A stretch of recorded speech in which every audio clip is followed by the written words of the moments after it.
I welcome you all to the occasion of Research Day of our department.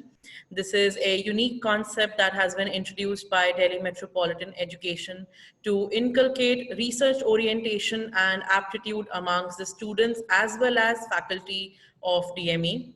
Delhi Metropolitan Education is an A-grade premier educational institute affiliated to Guru Gobind Singh Indraprasth University. It offers educational undergraduate courses of BBA, BA LLB, BBA LLB, and BA JMC. Its branch, DME Media School, is one of the most promising media education centers in the country that focuses on the growth of its students as well as faculty members through academic and co-curricular activities. In the face of these arduous times, DME has ensured that the teaching learning process goes uninterrupted. Video lectures and in-depth notes were shared with the students promptly for the previous semester. We have also been organizing webinars on various relevant issues during the pandemic. Recently, we concluded the Media Masters web series wherein we familiarized media aspirants with different fields of mass communication. We have also almost completed a chat show series titled Face to Face, which focuses on candid interactions with the students. Let us now take a look at the digital campus of DME. DME has embraced digital paradigm shift by adopting technology-based learning. Unlike other colleges, we adopted a two-step strategy. In step 1, teachers would be preparing the videos, students would be watching them. In step 2, the student would be coming to the tutorial, clarifying the doubts, making the presentations, and discuss with the teacher. At DME, we have invested in the best in the class academic ERP, which allows us to have a 360-degree robust communication amongst all the stakeholders, students and faculty members. DME's virtual learning mechanism is no less than real-time classroom teaching, wherein the students are provided the pool of e-learning resources in the form of PPTs, video lectures, and online classes in a very student-friendly environment. There is no need of mental blocks. Online teaching is as effective and interesting as offline teaching. Let the students enjoy this new mode of education. In DME, we believe in quality education. We take care of our students. We want to see them happy. Mental and emotional health are one of the most challenging issues of present times.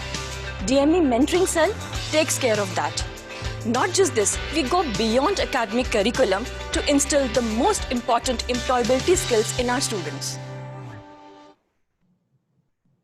So there you saw all the efforts that are being made by our college for ensuring smooth conduct of the academic session. Coming to today, I would like to start by saying that there can be no accomplishment without knowledge, no knowledge without facts, and no facts without research. My dearest students and esteemed faculty members, I welcome you all to the celebration of our curiosities on this Research Day. We are gathered here on this platform to acknowledge and further encourage the efforts of our research cell named Research and Innovation in Media. DME Media School has been an incubator for exploration and novelty. Both students and faculty members here are encouraged to take up academic researches without losing the sight of pragmatism. International Conference ICANN has been a crucial step in this direction. All 3 editions of this academic event, the most recent one in June 2020 on issues of community agenda and news, have offered a platform wherein experienced and amateur researchers came together to learn from each other and to promote the quest for new knowledge. Today, we are here to felicitate our students, our budding researchers who actively participated in this conference. We hope that their experiences and their feats would inspire more student initiatives in this field.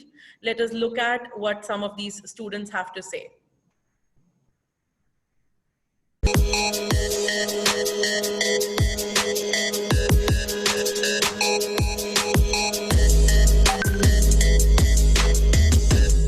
The topic of my research paper was paid news and propaganda in digital media. It was a survey study in which I studied people's perspective perspective regarding media channels. It was a wonderful experience because I got to interact with so many people for the survey, and it was really informative, and honestly I had a lot of fun writing this paper. Hi, I'm Janita Sabu. I'm a student of DME Media School and member of DME Research Cell. From 2017 to 2020, I got many opportunities to write papers in Indian cinema, health journalism, health communication, and data journalism. I presented my paper in ICANN 2 and ICANN 3. I also got an opportunity to write a chapter for a book related to cyberbullying with Dr. Isha Jaiswal. I'm grateful to DME for giving me all these opportunities, and today I can see myself as a researcher. Hello everyone, I am Adarsh Sharma. I had written a research paper and presented it in ICANN 3 held by DME Media School. This was a very knowledge gaining and confidence gaining experience for me. I thank you DME Media School for giving me this opportunity. I am Riyada from DME Media School, and the title of my paper is Portrayal of Women in Domestic Roles by Indian Television Serials. So writing and representing the paper in the ICANN is a learning experience for me. I learned a lot of things from discussing the topic to representing the paper. It was an amazing experience. So thanks DME for this opportunity. Thank you. Hi, I am Natasha Goglani from 3rd year DME Media School, and I wrote my first research paper for ICANN 3. It was a wonderful experience as I got to know a lot of things about research in social sciences, and I learned a lot. Looking forward to write new and more research papers in near future. Thank you. Hello everyone, myself Hardik Dogra. I am the second year student of DME Media School of batch 2019 to 22. Currently I am pursuing graduation in journalism and mass communication from DME. I had presented a research paper on anti-CA movement in the Shaheen Bagh in the ICANN 3, in which fortunately I got the best research paper, and the experience was very amazing. I came to know the protestant angle of view and a lot of new things. Hi, so my topic was crime shows and its impact on teenagers, a case study of Amazon Crime series Mirzapur. This was my first paper, and to write this paper, my teachers helped me a lot in conducting the study. And I presented this at ICANN 3. This was my first experience, and it went really good. A lot of highly educated judges were there. Hi everyone, this is Meiji, and I'm here to share my experience of my research paper, The Paradigm Shift in Gay Representation. So while writing the research paper, one thing I come to know was that you need a lot of patience when you write a research paper. You need patience because your mind has to work on broader aspects of your topic. You need to cover each and every single information or related, any facts regarding to your topic. So there is the key. When you be patient, your research paper comes out to be amazing. So if I can do the research paper, you all can do it too. Thank you. Hello, my name is Soumya Bhaskar, and I presented my paper in ICANN 3 on the topic Community and Role of Mass Media. I took this topic because I thought that it is a diverse topic to talk about and get many opinions of different people from different communities, youth, people above age of 40, people above age of 60.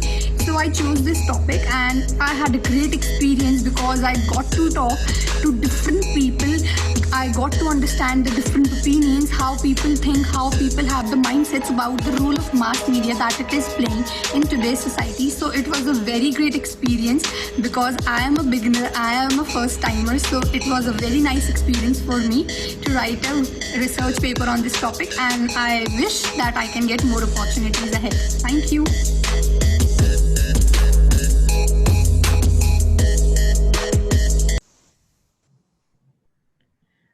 These were all the students who presented their papers at ICANN 3. I now request our head of the department, Dr. Susmita Bala, to kindly say a few words and to talk about pursuing media research. Over to you, Bala ma'am. Thank you, Sukriti. It's very nice to see all students. Basically, research is an essential activity in DME Media School.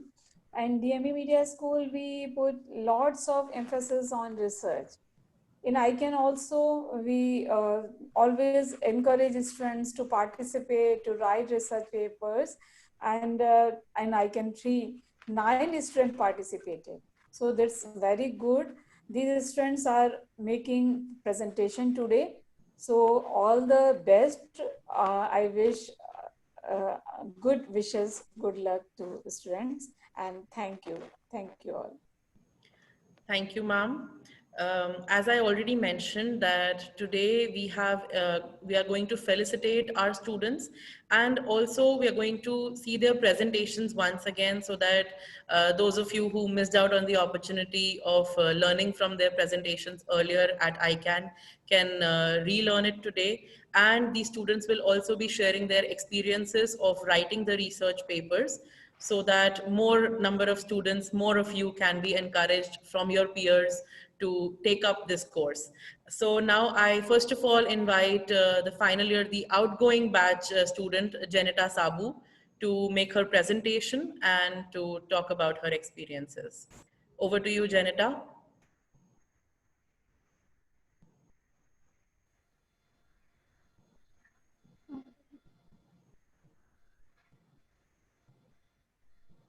Okay, so I guess my presentation will be shared from Pramod sir and maybe you can share the presentation.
Yeah.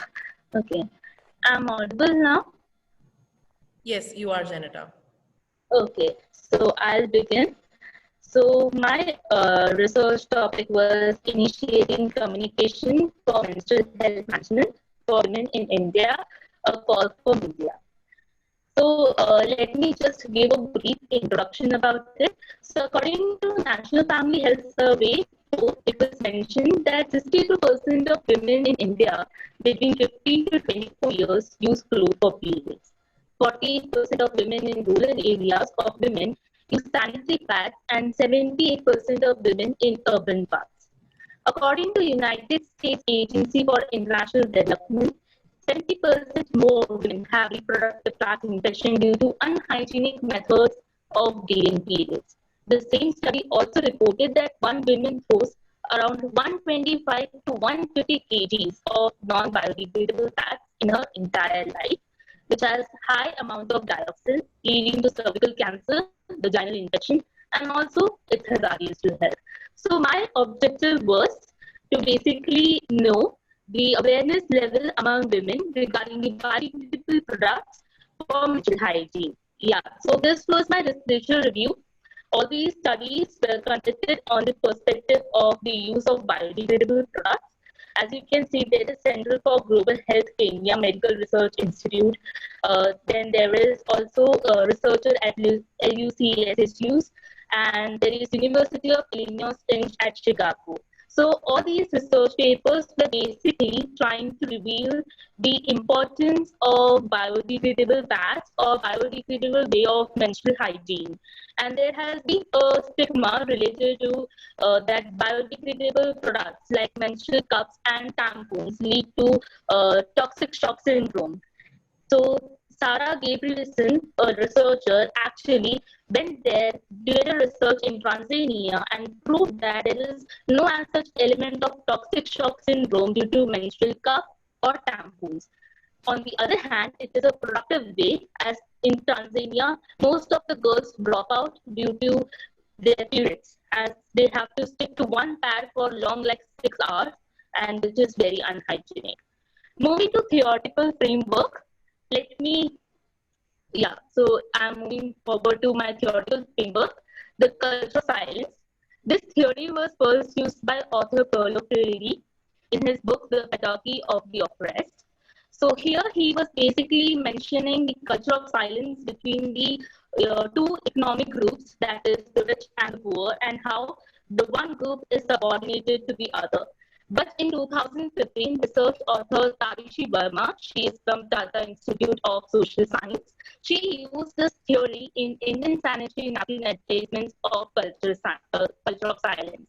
And she projected how advertisements in India are actually promoting culture of silence when it comes to periods or talking about periods.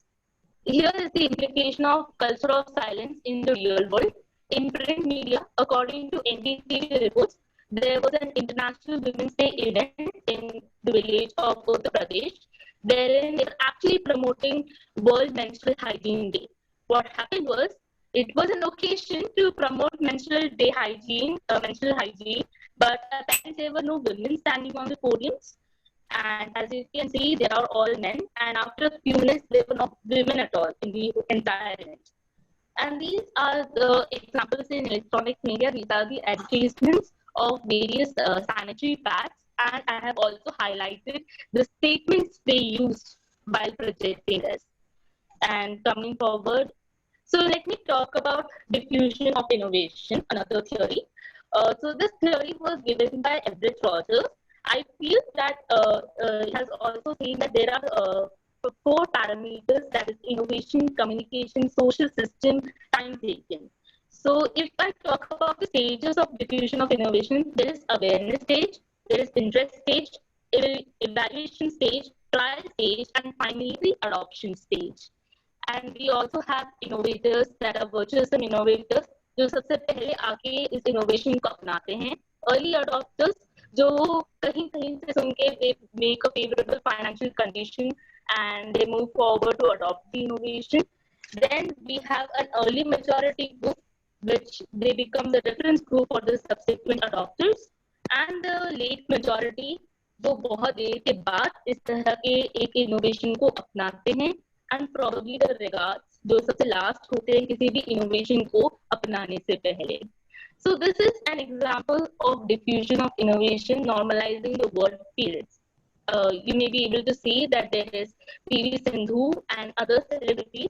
So this was an example of diffusion of innovation कि कैसे पहले awareness बढ़ी कि periods एक taboo की तरह माना जाता है, and then they try to experiment it in acts.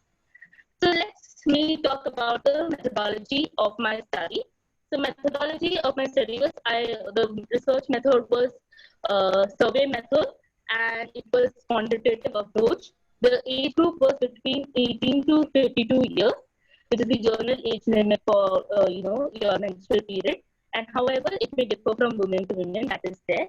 So why only urban population? Because around National Family Health Survey के poll के हिसाब से we got to know that 60% of young women in India between age group of 15 to 20 को still use clothes. और rural में clothes use करने की probability ज़्यादा है, as we can obviously predict due to low education and everything. So it's better कि हम urban का पहले एक graph ले लें, and then we may move forward to rural. So yeah, here comes my data analysis and interpretation. Or I can just move forward for findings. That will be much better, I guess. Yeah, so let me just move to findings. As you can see, there are all graphs and analysis. So yeah, I'll come to the findings. Okay, we went that far. Okay, findings was basically, I'll continue. So the awareness among women regarding harmful effects of commercial sanitary pads, awareness, 60% of women had awareness regarding the effects of commercial sanitary pads. उनको पता था कि इसके अंदर dioxin है and it's really harmful.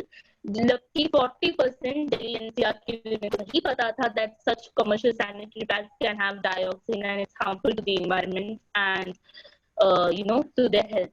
Prevalence of clothing menstrual management, The result of the survey turned out to be a little bit of shocking that there are 2 respondents from 19-year-old and 52-year-old who still use clothes for the menstrual management.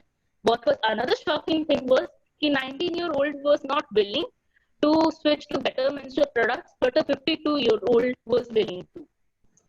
Coming to awareness level of women regarding biodegradable products for menstrual health management.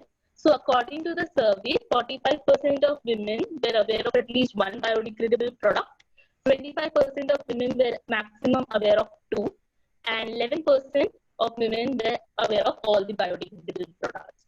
But 25% of females had no knowledge about biodegradable products. So therefore, a new window open for research can be opened by the age group of 18 to 29-year-old. Yes, that was the maximum, that was the age limit who was not aware of biodegradable products, and they have access to online platforms like internet and everything. Coming to willingness of women regarding using biodegradable products for menstrual health. So age group not in favor of biodegradable product was 18 to 20 and 21 to 22. Yes, 18 to 20 group में 7 लोग थे जिनको use नहीं करना था, they were not willing to, and in 21 to 22 there were 2 women. So let me talk about the various challenges why we face such thing as lack of awareness, lack of communication, prevailing misconceptions, and refusal to change from the comfort zones are the biggest challenge. There was a study held in PhD College of Coimbatore, jahan pe there was 4% only women who were refusing to change, but in Delhi NCR it's 9% unfortunately. So here are certain biodegradable packs which obviously can be used. There is Heyday, there is Newa Women, there is Sakhi, there is Sakhi, but and there is menstrual cup, tampons, and pantry liners. But the thing is, the media they use is only online platforms. As I hope you can see in the slide, there were videos where there was only based in YouTube and on the website platforms. They are not in the traditional media platforms. As you can see, like in the newspapers or television, they are not given the coverage. So this is the thing.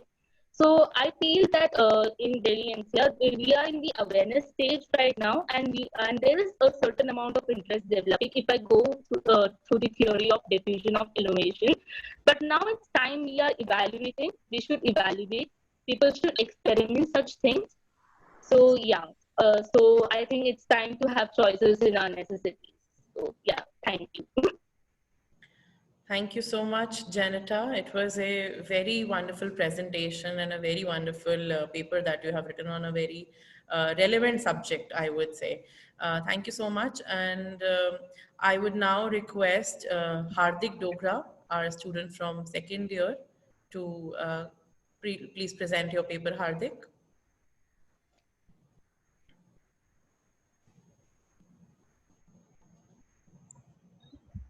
Hello. Ma'am, I'm audible? Yes, you are. Yes. So I'm starting. So good afternoon to everyone. Myself Hardik. I'm the second year student of DME Media School.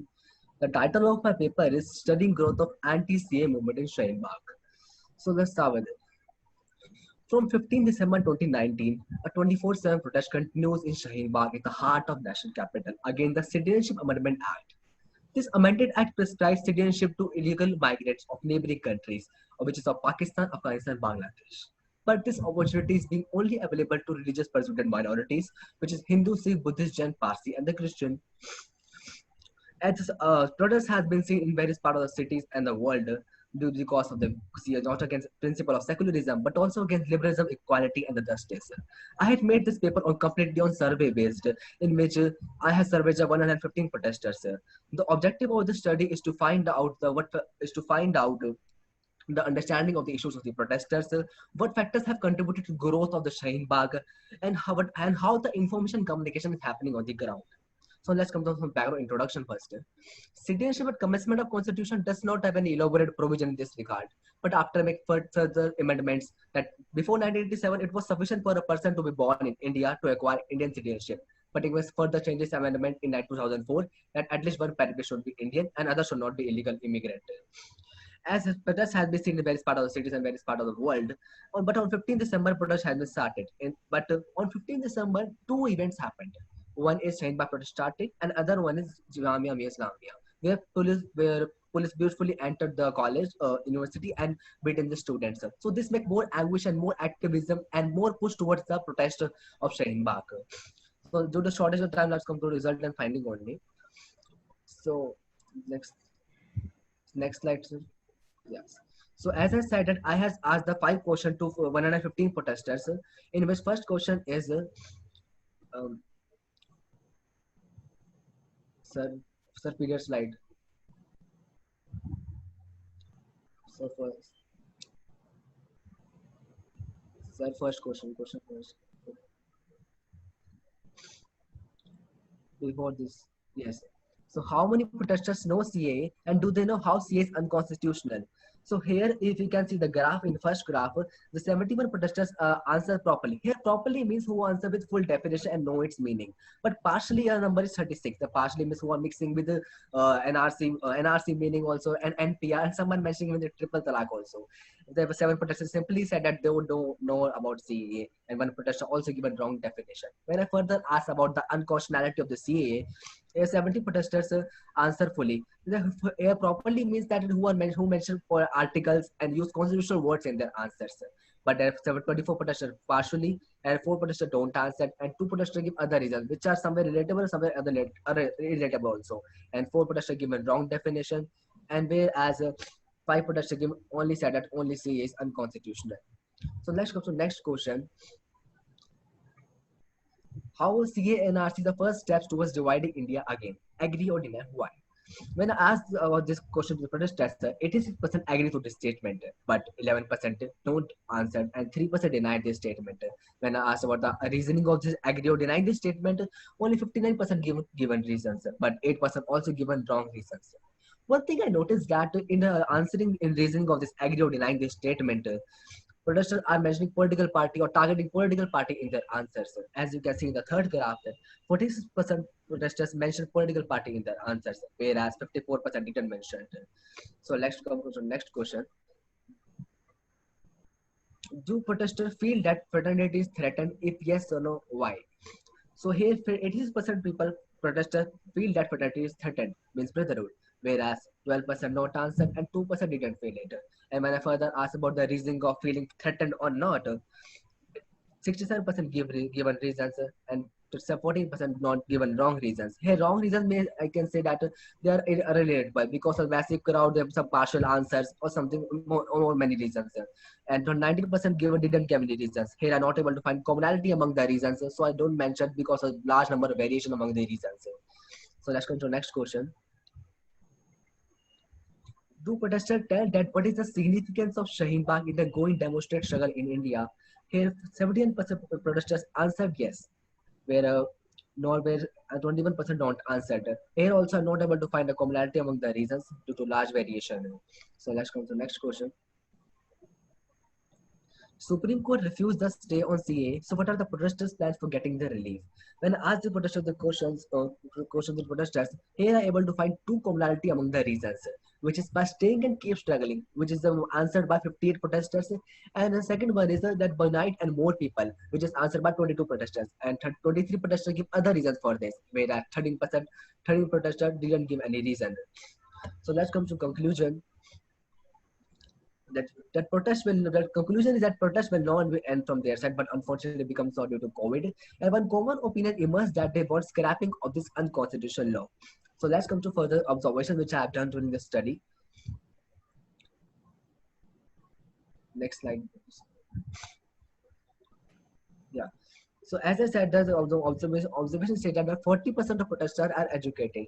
Here at something like drawback said that 40% of protesters are educated. I able to recognize the protesters are educated, like on the basis of like there's a long gossip between the protesters and me when I taken the interview, and some are mentioning the qualification, some are not. So only 40% are mentioned, which I mentioned about full number.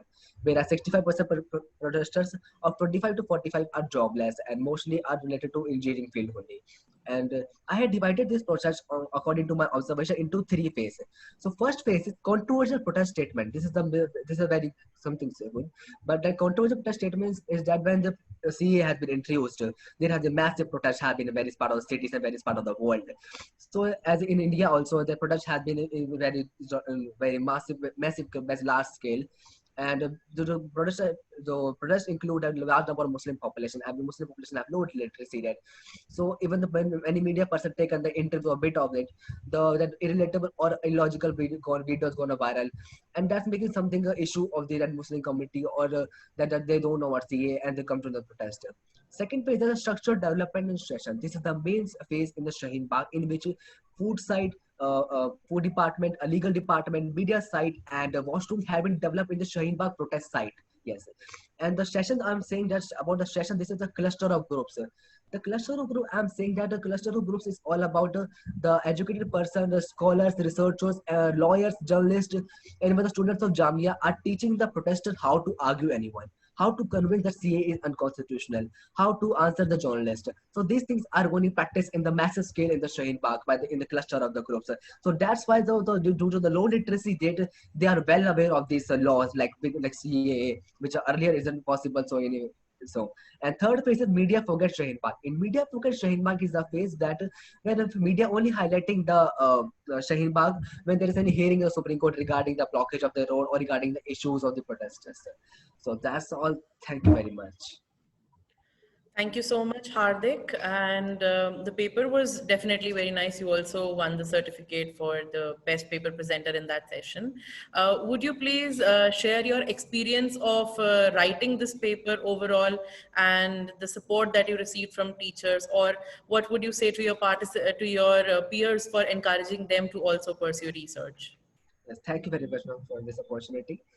About this paper, this was quite a bit complicated when I goes to the Shaheen Bagh. I go to Shaheen Bagh on 3 different days. Like there was a strict provision of that you cannot take a bit of into. So I put down my phone on the pocket and then put a voice recording. 5 hours and 5 hours. I listen to the audio and then analyze on the basis of that.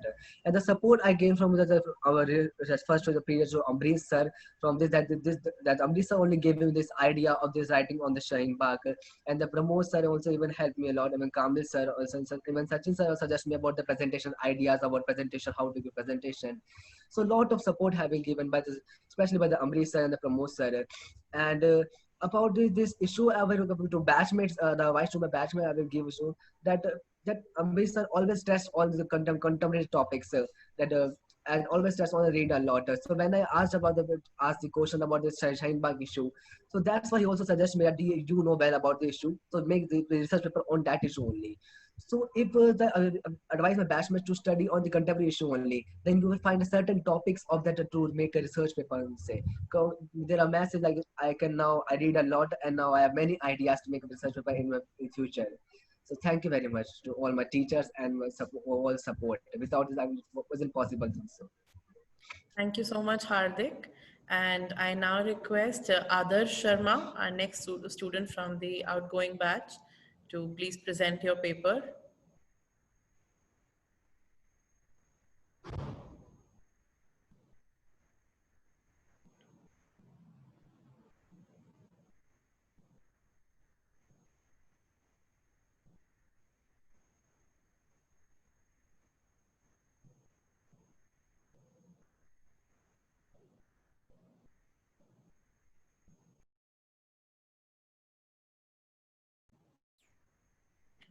Adarsh, you need to unmute yourself. Yes, ma'am. Good afternoon. My topic, I am finally a media student. My topic for the research is the consumption of news by youth in this digital age. जो मेरा I will further continue in Hindi. जो मेरा main objective था इसको करने के लिए वो ये था कि मैं खुद यूथ हूँ और मैं देख रहा हूँ कि मेरे दोस्त हैं जो भले ही किसी भी डिपार्टमेंट से हैं वो कैसे मीडिया यूज कर रहे हैं. मेरा जो फर्स्ट ऑब्जेक्टिव था वो था कि जो यूथ है वो किस मीडिया के थ्रू न्यूज को ले रहा है, कैसे वो कंज्यूम कर रहा है, साथ ही साथ के यूथ के लिए कौन सा मीडियम न्यूज लेने के लिए ज्यादा रिलायबल है, इनक्रेडिबल है, वो किस न्यूज पे भरोसा करते हैं. साथ ही साथ जो यूथ है वो अपना टाइम किस तरह से स्पेंड कर रहा है मीडिया लेने में, न्यूज लेने में। मेरे जो अगले ऑब्जेक्टिव थे वो थे कि यूथ जो है वो उसको ब्रेकिंग न्यूज कहाँ से मिलती है, कोई भी बड़ा इवेंट होता है, कोई इंसिडेंट होता है तो उसके बारे में किस मीडियम से यूथ को सबसे पहले पता चलता है। अगला था कि यूथ जो डिजिटल मीडिया है उसके फ्यूचर के बारे में क्या सोचता है, कि फ्यूचर कहाँ जाने वाला है। साथ ही साथ जो लास्ट मेरा ऑब्जेक्टिव था कि जो यूथ है उसके फेक न्यूज और डिजिटल मीडिया पे क्या व्यू हैं, यूथ के डिजिटल मीडिया पे और उस पे क्या व्यू है। मेरी मेथोडोलॉजी थी क्वेश्चनएयर मेथड। मैंने एक क्वेश्चनएयर बनाया था, क्वांटिटेटिव सर्वे किया था, क्वेश्चनएयर बनाया था जिसमें करीब 15 क्वेश्चंस थे, मल्टीपल चॉइस क्वेश्चंस। जो वो क्वेश्चनएयर मैंने अपने जो दोस्त हैं, जो रिलेटिव्स हैं और भी अलग अलग तरीकों से लोगों तक भिजवाया था। तो मेरे पास करीब 250 रेस्पॉन्सेज आए थे इस क्वेश्चनएयर के, जिसमें से मैंने बस 212 सिलेक्ट किए थे, क्योंकि कुछ ऐसे भी क्वेश्चनएयर थे जो मतलब जो 25 ईयर्स से ज्यादा के लोगों ने भर दिए थे, लेकिन मैं बस यूथ का जानना चाह रहा था, तो मैंने वही क्वेश्चनएयर सिलेक्ट किए थे जो 15 to 25 ईयर के एज ग्रुप वाले लोगों ने भरे थे। साथ ही साथ इम्पोर्टेंट नोट के ये जो मैंने स्टडी की थी, ये कोरोना वायरस पेंडेमिक इंडिया में स्टार्ट हुई थी उससे पहले की थी।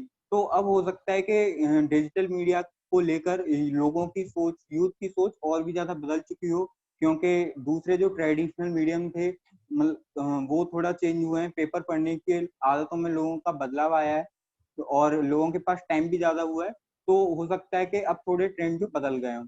और जो यूथ जिन्होंने भरे थे क्वेश्चनएयर मेरे, वो ज्यादातर दिल्ली एनसीआर से बिलोंग करते थे। तो हो सकता है कि इस रिसर्च के जो ट्रेंड्स हैं वो रूरल इंडिया या पूरे इंडिया के जो ट्रेंड्स हैं उनको रिफ्लेक्ट ना करें। अब मैं ज्यादा टाइम ना लगाते हुए सीधे अपने कंक्लूजन पर आता हूँ कि पूरी रिसर्च करके कंक्लूजन क्या निकले थे।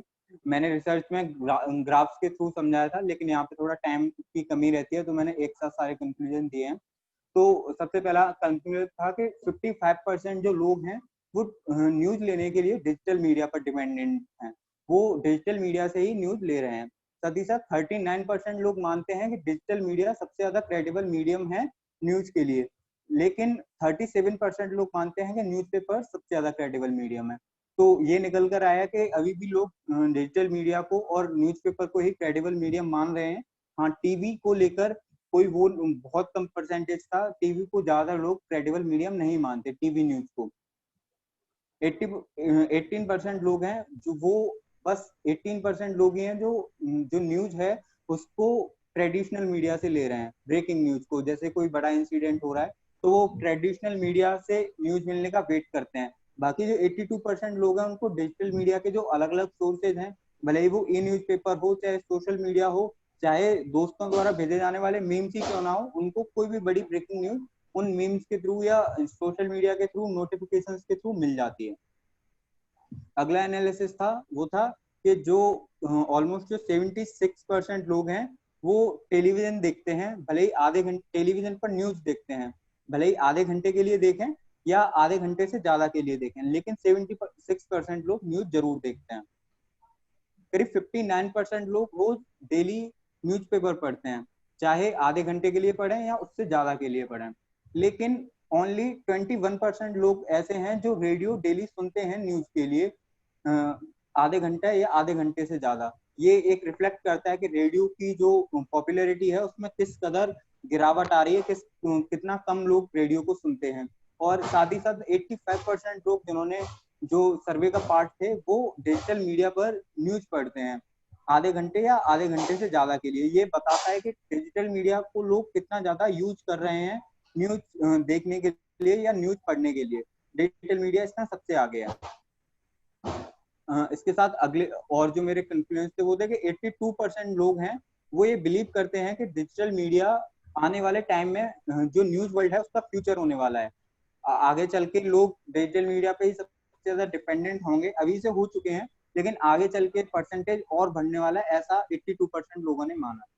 73% लोगों ने ये माना कि डिजिटल मीडिया अपने आप में क्रेडिबल माध्यम है इंफॉर्मेशन के लिए। आप डिजिटल मीडिया पे क्रेडिबल और जो सच्ची इंफॉर्मेशन है वो ले सकते हैं। लेकिन यहाँ पे अगले उसमें थोड़ा सा आयरनी आई कि 82% लोगों ने ये भी माना कि डिजिटल मीडिया फेक न्यूज फैलाने में कंट्रीब्यूट कर रहा है। ये थोड़ा वो है कि एक तरफ लोग ये भी मान रहे हैं कि क्रेडिबल है, एक तरफ उसको फेक न्यूज फैलाने में मान रहे हैं कि वो कंट्रीब्यूट कर रहा है। 72% लोगों ने माना था कि जो डिजिटल मीडिया है उस पर भी सेंसरशिप होनी चाहिए। तो ये भी दिखा रहा इस ये जो ट्रेंड है इसने ये दिखाया कि लोग जागरूक हैं इस बारे में कि फेक न्यूज नाम की चीज होती है और इसके लिए डिजिटल मीडिया पे सेंसरशिप होनी चाहिए, ऐसा लोग मानते हैं। हालांकि ये बात अलग है, इस पे चर्चा करने का वो अलग है। Thank you. ये मेरे कुछ कंक्लूजन्स थे जिन पर जो मैंने अपनी क्वेश्चनर के माध्यम से निकाले अलग अलग क्वेश्चंस के थ्रू। इससे मुझे पता चला कि कैसे डिजिटल मीडिया पे लोगों की निर्भरता जो है वो बढ़ रही है और दूसरे जो ट्रेडिशनल माध्यम है उन पर लोगों की डिपेंडेंस कम हो रही है। साथ ही सबसे ज्यादा रेडियो तो अब एकदम पीछे ही जा चुका है, अब लोग बहुत ही कम सुनते हैं। लेकिन साथ ही साथ जो टीवी है वो भी एक, भले उसको लोग सुन रहे हैं, उसको देख रहे हैं, लेकिन टीवी पे जो टीवी की क्रेडिबिलिटी है वो बहुत ज्यादा गिर चुकी है। अब लोगों में एक जो आम विचार होता है, एक पॉपुलर ओपिनियन बन जाता है कि टीवी में तो कुछ नहीं आता टाइप करके, अब वो हो चुका है कि टीवी चैनल तो कुछ अच्छा दिखाते ही नहीं है। फिर भी न्यूज़पेपर्स हैं उनमें भी एक भरोसा बचा हुआ है, मैगजीन्स में भरोसा बचा हुआ है, लेकिन टीवी न्यूज एक जा चुकी है। और डिजिटल न्यूज है उसमें लोगों का भरोसा भी है, लेकिन साथ ही साथ वो इस खतरे से भी जानते हैं कि भाई ये फेक न्यूज भी फैला सकती है और इसके लिए भी कुछ होना चाहिए। Thank you. Thank you so much, Adarsh, for sharing your research with us. हम लोग जानना चाहेंगे कि आपका एक्सपीरियंस कैसा रहा रिसर्च के बारे में, और क्योंकि आप एक आउटगोइंग बैच के स्टूडेंट हो तो आप आगे रिसर्च को लाइफ में कैसे परस्यू करने वाले हो, किस तरह का क्या प्लान है रिसर्च को लेके आगे?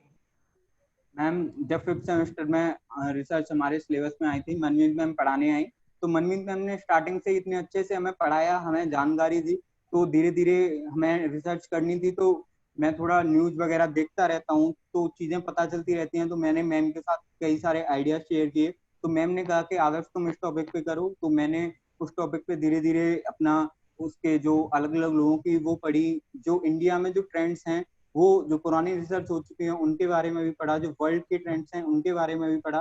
फिर मनमीत मैम से डिस्कस करता रहता था मैं, बीच बीच में मैम बताती रहती थी, तो मैम के जैसे कहती थी उसी हिसाब से मैं आगे तैयारी करता गया, क्वेश्चनर फ्रेम किया, अपने दोस्तों की मदद से उसको लोगों तक भिजवाया, फिर उसको अच्छे से एनालाइज करके कंक्लूजन ड्रॉ किए। तो बहुत अच्छा एक्सपीरियंस था। उसके बाद मुझे मौका मिला कि मैं जो उससे पहले जब वाइवा हुआ था तो वाइवा में भी मैंने अच्छे से प्रेजेंट किया था, तो मैम ने भी मुझसे कहा, मैम ने फिर मुझे मौका दिया आई कैन में प्रेजेंट करने का, वो भी एक बहुत अच्छा एक्सपीरियंस रहा। मैंने सबके सामने अपना पेपर प्रेजेंट किया था, मैंने अपनी जो मेहनत की थी वो मैंने सबके सामने रखी। आज सबके सामने तो रिसर्च ने मुझे मौका दिया है कि उसकी वजह से मैं आज आप सबके सामने हूँ, अपनी बात कह पा रहा हूँ। और जो फ्यूचर की बात है वो ये है कि आगे मैं मास्टर्स करने वाला हूँ, तो उसमें भी रिसर्च का टॉपिक रहेगा, तो मैं कोशिश करूंगा वहाँ पे भी मैं अच्छी रिसर्च करूँ, कुछ अच्छा और निकल के आए। और साथ ही साथ अलग अलग टॉपिक्स पे एक जो रहता है कि अब इंटरेस्ट इतना बन गया है कि अब वैसे भी मन करता है कि बिना किसी बाध्यता के अपने लिए भी रिसर्च करो अलग अलग टॉपिक्स पे, जो मतलब मन की जो भूख होती है कि ये जानना है कि इसका ये क्या होगा, उसके लिए भी अलग अलग रिसर्च करने का मन करता है। एक दो पे मैं काम भी कर रहा हूँ। Thank you so much, Adarsh. We will now move forward to our next student, that is Mitasha Guglani, final year student, third year student.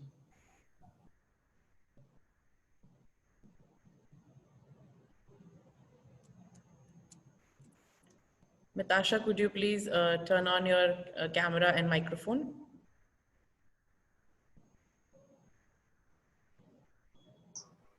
Okay, now I have. Am I audible? Yes.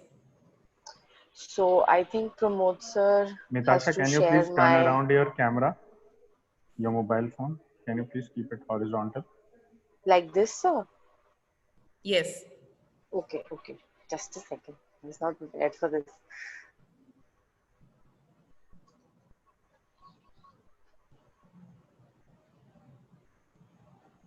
Am I audible? Should I start? Yes. A very good afternoon to one and all present here. I hope you all are safe and sound during this pandemic. I, Mitasha Guglani, am going to present my research paper with the title, How Happy Are You? A Study of Subjective Happiness Amongst the Youth of Delhi and NCR. The depression statistics of the young people have given a red alert to the whole nation, which is a very good reason for me to choose this topic. So, the next slide, please. Happiness curriculum was initiated by the Delhi government in the year 2018. It comprises of activities related to meditation for having a balanced thinking and concentrated mind, value education for the moral well-being, and mental exercises for mental well-being. So this slide is not appropriate.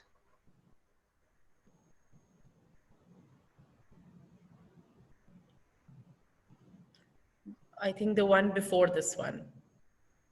Yeah. According to A. Nagraj, who had given the happiness triad theory in 1999, a state of no conflict synergy or a state of being in acceptance is happiness. It consists of three dimensions of human living that come together to build the core of the triad. The dimensions are momentary happiness, which is through our senses, like eating good food or watching a film, etc.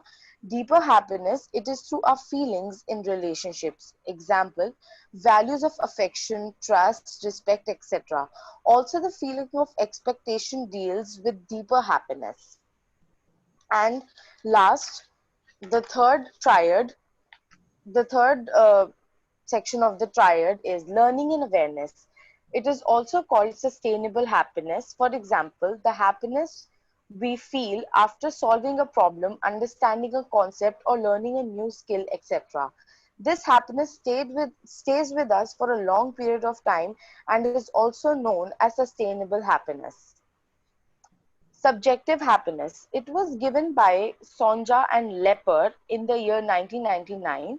The questionnaire of their study was taken for use in my research study. It is also known as Common Happiness Scale. The survey through this questionnaire gives a brief overview of the subjective happiness of an individual. Subjective happiness is the scientific term of happiness and life satisfaction experienced by someone. The objectives of my study are, the objectives for the study are quite similar to the ones set by the government in case of happiness curriculum. Developing self-awareness and mindfulness, inculcating the skill of critical thinking, ways to develop empathy and ensure healthy relationships with family, peers, and the teachers, enabling young minds to practice life skills in stressful and conflicting situations. The research question that came up in this research study was that are college students ranging from 18 to 23 years of age at an ideal level of happiness in their lives? The hypothesis which I considered was that happiness level is not at ideal level. I had taken the ideal level to be at average happiness score and above. This was the questionnaire which helped me gain the knowledge about the state of happiness among people, among the youngsters. The first question was that in general, do the people consider themselves happy? So the level goes from 1 to 7, and it shows that 7, that is, people generally consider themselves happy, but the majority is 5, which is not the average level. Next slide, please. Compared to most of the peers, I consider myself happy, not happy, or extremely happy. Here also, the answer is a very mediocre answer, and the extreme is on the is below the average level. Next slide. So, as we can see the whole questionnaire, these are all the questions that I had gone through. So, I would like sir to just change them frequently because. So last slide. So the previous slide. Sorry. One more.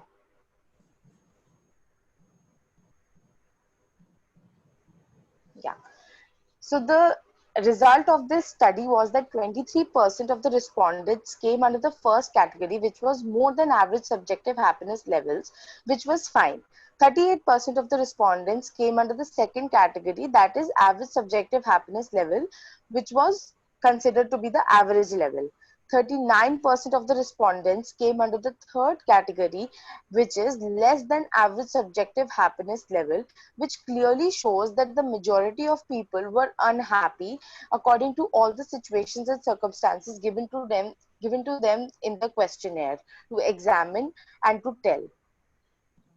The conclusion and recommendations were, it's a suggestion to the policy makers in the higher education sector to take it as an ethical responsibility to initiate a happiness curriculum for the colleges as well, through which we would be able to blossom into better individuals with a positive perception of future. Being mindful of ourselves, our surroundings, our family, community, and the nation at large could be the larger objective and outcome of such a curriculum. In this fast-paced world and unprecedented situations, a balanced, happy, and pragmatic mind will be the winner, always not succumb to any pressure or force. A happy mind will be more supportive and productive in finding out peaceful resolutions and solutions to problems and shall refrain from negativity and any form of violence. The recommendation was also that there should be a happiness curriculum made by the educationists of our government in our government for the college students as well, because even the college students need a balanced state of mind for their productive studies. Next slide, sir. This was all about my research paper, and as it's rightly said that we cannot always build the future for our youth, but we can build our youth for the future, which was my only motive for writing this research paper. And I hope you had a great time listening to me. Thank you. Thank you, Mitasha. We surely had a great time. Taking a cue from the research paper that you have just presented, I would like to ask you, how happy does research make you? It makes me really happy and satisfied for that matter, which is subjective happiness that I was about, the feeling of satisfaction and also sustainable happiness of learning a new skill. So all these things I could acquire just because I was researching on a topic, and it also motivated me to write another research paper, which I wrote after this conference for another college. But because of paucity of time, I couldn't get the time to present the paper, but I fortunately wrote and had sent it to the college. So I'm looking forward to more opportunities to write research papers, as I really like it. Thank you. Thank you so much, Mitasha. Next, we have another student from our third year, Meethi Singh.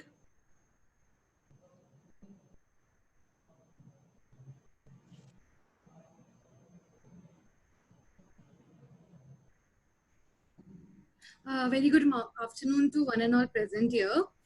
My research paper, before explaining my research paper, I would like to just thank Bala ma'am, a special thanks to Bala ma'am, because I was a student who is never interested in content writing. So she was the one who called me and said, Meethi, you have to write a research paper worth for 3,000 to 4,000 words. So a special thanks to ma'am. And now I would like to proceed for my presentation. So my topic for research was LGBT in Hindi cinema, a paradigm shift in gay representation.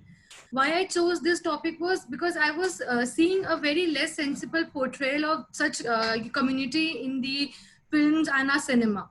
So I didn't focus on web series because I consider that India is such a place where if we see most of the people have an income belongs to low middle class.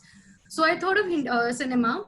So first of all, we'll just come to know that what cinema actually is. Now, cinema is something which has a moving images and visuals, which creates a longer impact to our minds rather than a book or a lecture or a PPT. Because why? Because it is said that a moving visuals tend to remain a lot more times. We remember each and every single songs of a particular movie, but we cannot remember a single line or a heading of a PPT. So that's the influence what cinema makes actually in our life. So next, cinema and its role. So when we come to cinema's role, it's first of all, it's to convey the social problems that are happening in present time, rather than portraying it as in a negative way or a critical way. It should always portray it in a positive way, so that people develop sympathy towards such a community or any agenda that's being portrayed. So next slide. So first of all, for a clear vision, I would like to clear that what actually is LGBT. Because lesbian and gay is something very same when we have a feeling towards the other gender. So now, because this is a new generation, new words are developing every day. So now, before even boy and girl, both were called gay. But now a new term has come for girls, that is lesbian. A woman having sexual attraction, physical or romantic, towards the same gender is called lesbian.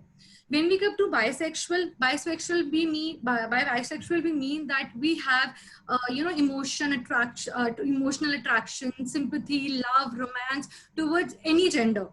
And transgender is someone who is born with a particular identity, but is not satisfied by what he's born with, and tends to have more of interest and attraction towards the other gender.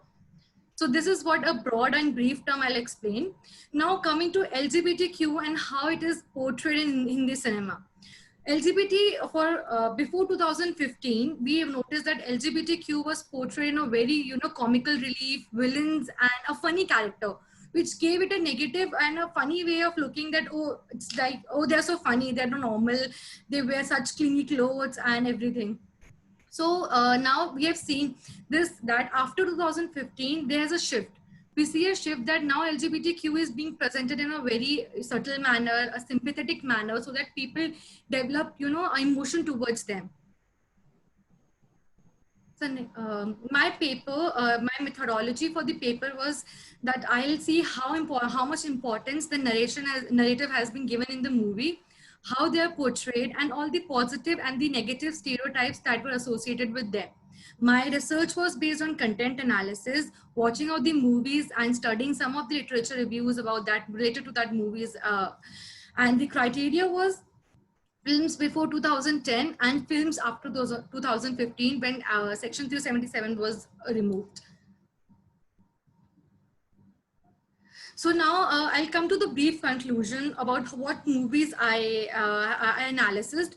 The first movie was Partner. Now, what I'm trying to explain is how people get influenced itself, portrayed in this movie by David Dhawan. Because there is a Kiran Mulchandani is playing a character of a gay best friend, and at the end of the movie, we see that Govinda turns out to be as similar as Kiran Mulchandani, which shows that how, yes, people get influenced by how they're portrayed in the cinemas. Govinda thought of wearing this kind of dress or having a silky hair with lots of blush and makeup is a proof that people get influenced. This is what I analyzed and I pointed out in this movie by David Dhawan, that now what you're showing to your audience is clearly visible in your movie. But rather than we find out proof or facts outside, it's clearly visible in your movie itself. Next movie was Dostana. In this, Abhishek Bachchan and John Abraham were not actual gay, but the movie shows how they tend to be acting as a gay to get the flat rent with the Priyanka Chopra.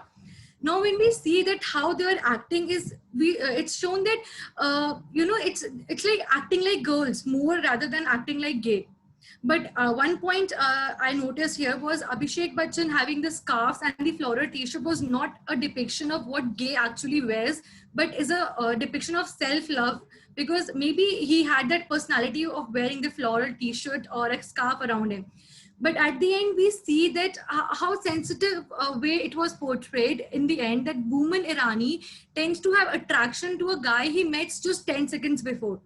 Shows that that gay people might be attracted to every single boy they meet in their life.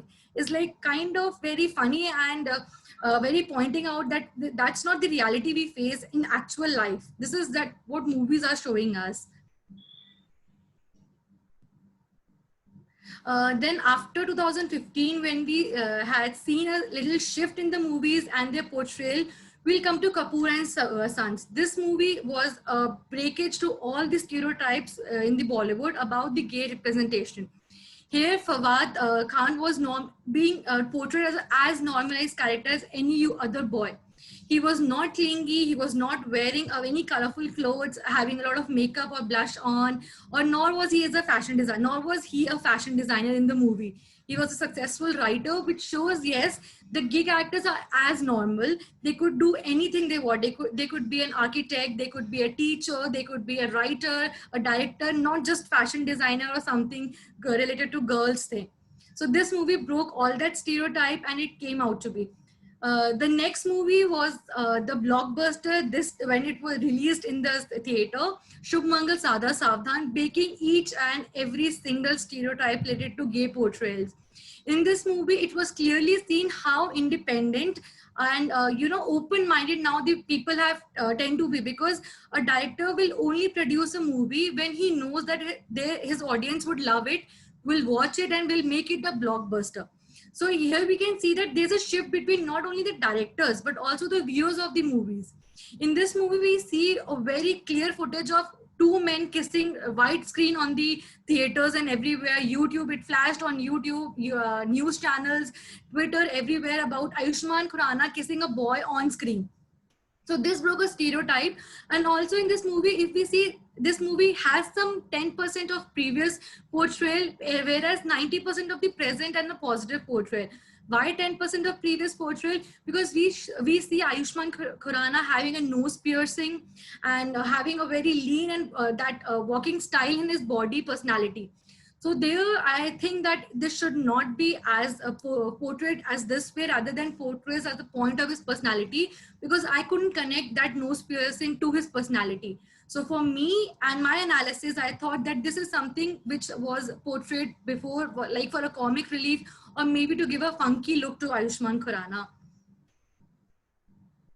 So these four movies I analyzed and I watched.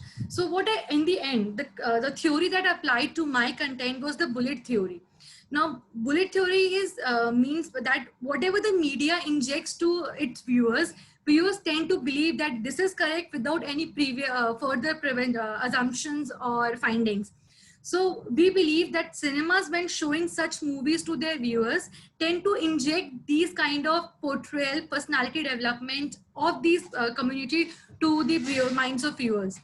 So we see that when the viewers were shown that a gay person would wear a makeup, would wear purple clothes or a floral clothes, people tend to accept it. And they used to communicate and in the groups as well that yes, a gay person would be wearing a scarf or would have a long hair with the hairband on. But now when we see that now as it's changing because of censorship, so many other medias are also portraying such communities. So we see that people have changed their mindset. So now media has also changed the way of portrayal.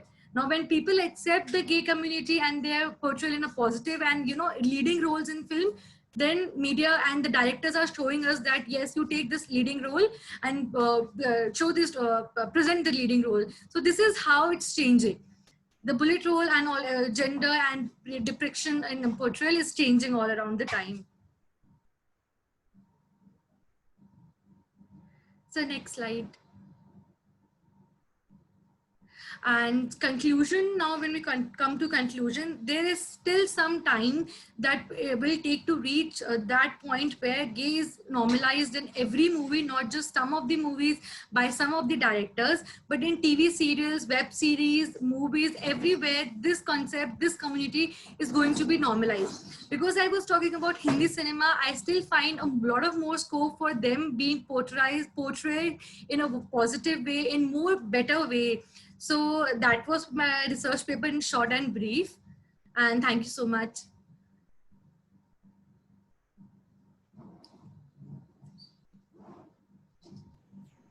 Thank you, Meeti. That was a very good presentation and of course on a very relevant topic. Would you like to share your experience of writing this research paper? Thank you so much, ma'am. Yes, ma'am. Actually, I wrote this research paper in literally 2 months. And that too only because of Bala ma'am. She was like, you can do it, because I have never written any content before, even for 100 words. So because of Bala ma'am, she was like, no, you can do it. I believe you. So it took me 2 months literally to write this research paper, to search about all the movies that would be relevant and not too, out of my subject. So if I think one thing I kept in mind was patience. So I said before also, if you have patience, then you can do anything you want to. This is just a research paper of 3,000 to 4,000 words, but you can write more and more on regular basis. So that was my experience, ma'am. Thank you, Meethi. Hopefully, you will continue to write more research papers, and they would, of course, get better with time. I would now request Nidhi Sahai to make her presentation, and I request all the participants who are going to come now to kindly keep your presentations short, to limit them into 5 minutes, like we had done with ICANN also. So thank you. Nidhi, you can begin now. Turn on your microphone.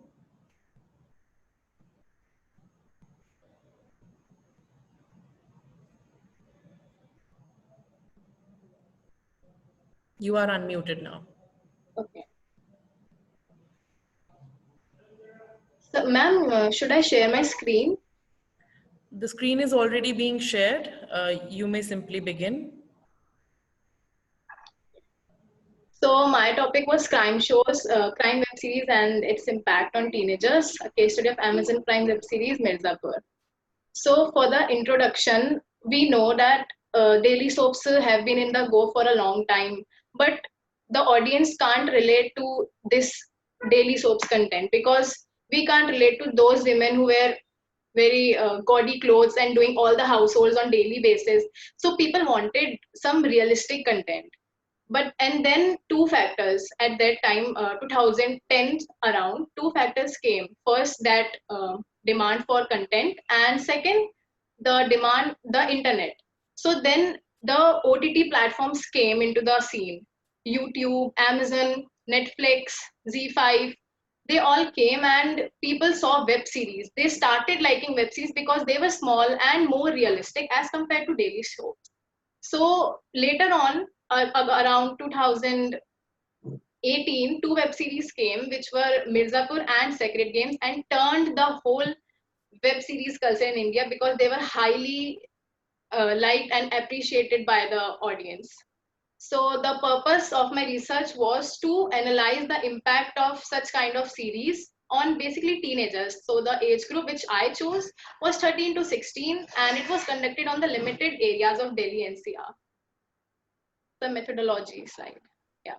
So my methodology was the survey. It was conducted in the form of a close-ended questionnaire on 13 to 16 years of the age group, and the area was Delhi NCR. And the series which I chose of crime web genre was Mirzapur.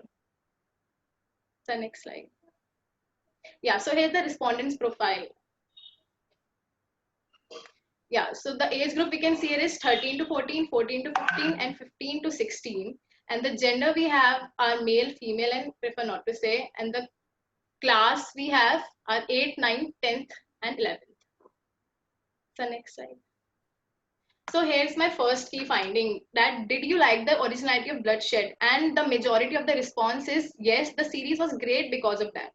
So the teenagers like brutality, savage scenes, bloodshed, etc., but not the other things like direction, makeup, casting, clothes, etc. So people, teenagers are very attractive. They feel very attracted towards originality and crime. The next slide. So my second key finding was, after watching the series, did you feel the urge of doing any similar deed influenced by the show? And here also the majority of the response was yes, the series was very triggering. So here we are dealing with the influence of the series, that do the teenagers like, do they feel the urge of committing any crime? But the result was yes, they do feel such kind of urge, arousal. And the scenes we all know crime web series show are brutality, murder, intimacy, liquor, etc. So next slide. And here's my third key finding: will you forgive someone who have committed a serious crime? And here also the majority of the respondent responded yes, everyone deserves a second chance. Due to they develop a kind of personal connection when people see continuously these kind of series. They develop a connection with the characters, so they feel very personal. They feel attachment these characters, and this is the result of the question that yes, people feel that okay, any kind of crime can be forgiven, people deserve second chance, which is not at all good. Crime cannot be forgiven, any type of crime.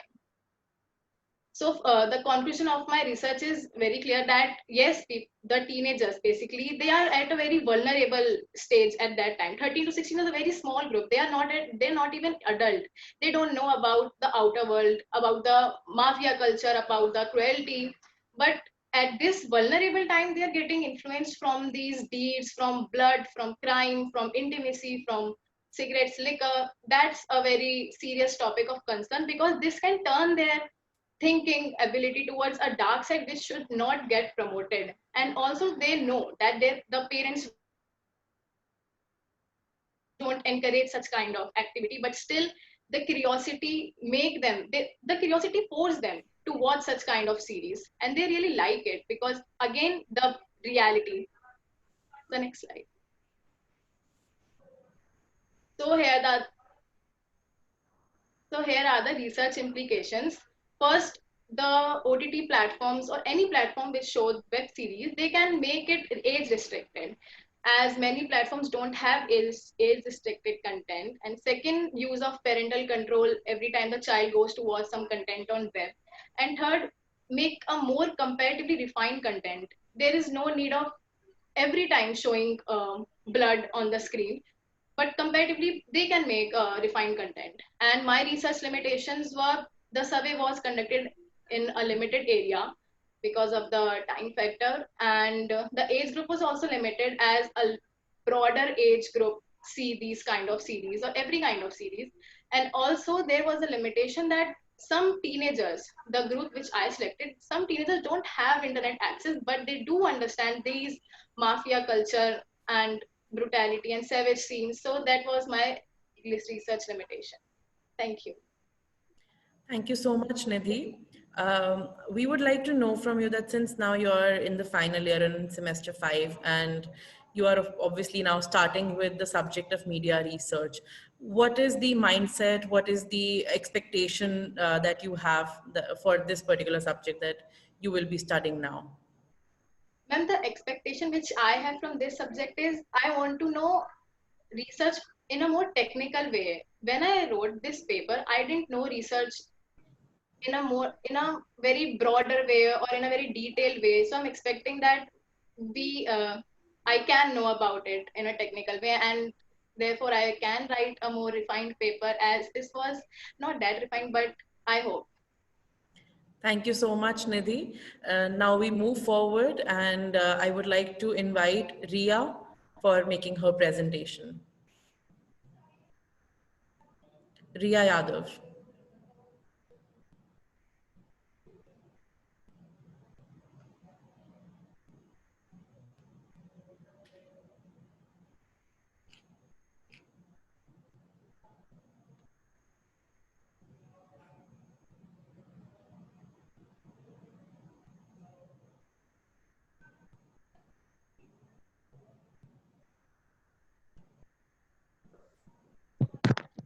Am I audible, ma'am? Yes, Ria, you are. Okay, so good evening, everyone. I'm Ria Yadav from BGMC 3C1, and the title of my paper is Portrayal of Women in Domestic Role by Television Serials. So the reason I choose this topic is because maybe the youth is interested in web series and movies, but our granny don't know that what is Netflix and what is Amazon Prime. So they are interested in watching Indian television serials, and of course their mentality can shape our mentality in a way, and their mentality can shape our opinions too. So that's why I choose this topic. And the thing that how television serials are shaping their opinion and their mentality matters the most. And in this era, when we talk about gender equality, then how television serials are contributing in gender equality, in achieving gender equality matters the most. So to study the portrayal of women in domestic role in the serials that aired on Star Plus, Colors TV and GTV.